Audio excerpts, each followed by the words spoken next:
खेललू कैसे होली का बताई कौन रंग ले रहे चोली कुछ नैहर में खेललू कैसे होली ओहो कौन रंग ले रहे चोली कुछ कह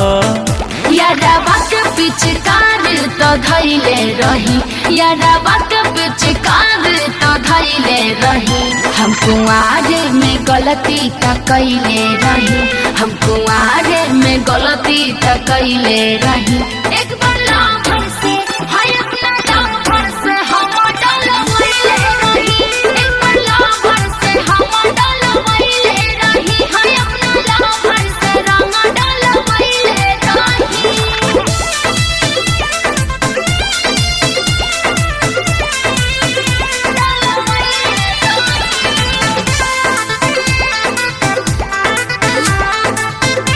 Music by Tinku Tufan.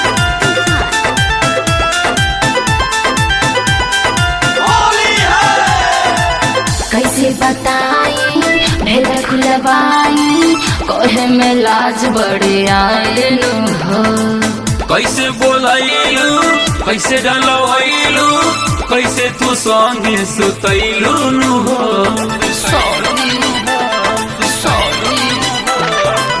कैसे बताई भेद खुलवाई कोहे में लाज बड़े आए नु हो कैसे बोलैलू कैसे डलवैलू कैसे तू संगे सुतैलू नु हो ओकरा फगुआ के पुआ खियाइले रही ओकरा फगुआ के पुआ खियाइले रही हम कुआरे में गलती त कैले रही हम कुआरे में गलती त कैले रही अपने लाभर से हाय अपने लाभर से हम डलवैले रही अपने लाभर से हम डलवैले रही हाँ हाँ लाभर से रंग डलवैले रही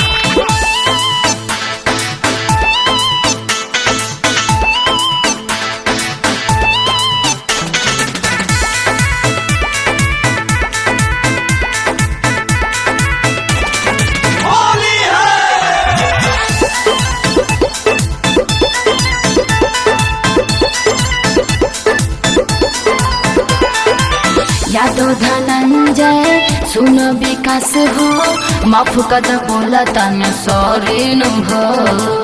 आंसू मनीषी से गाल मिसवैलू दिलू सत्येंद्र के कुछ और ही नु हो ये बात किसने बोला यादव धनंजय सुन विकास हो माफ कद बोला तन सॉरी नु हो गोलू मनीषी से गाल मिसवैलू दिलू सत्येंद्र के कुछ और ही नु हो खाली टिंकू पर सब कुछ लुटाइले रही खाली टिंकू पर सब कुछ लुटाइले रही हम कुआरे में गलती त कैले रही हम कुआरे में गलती त कैले रही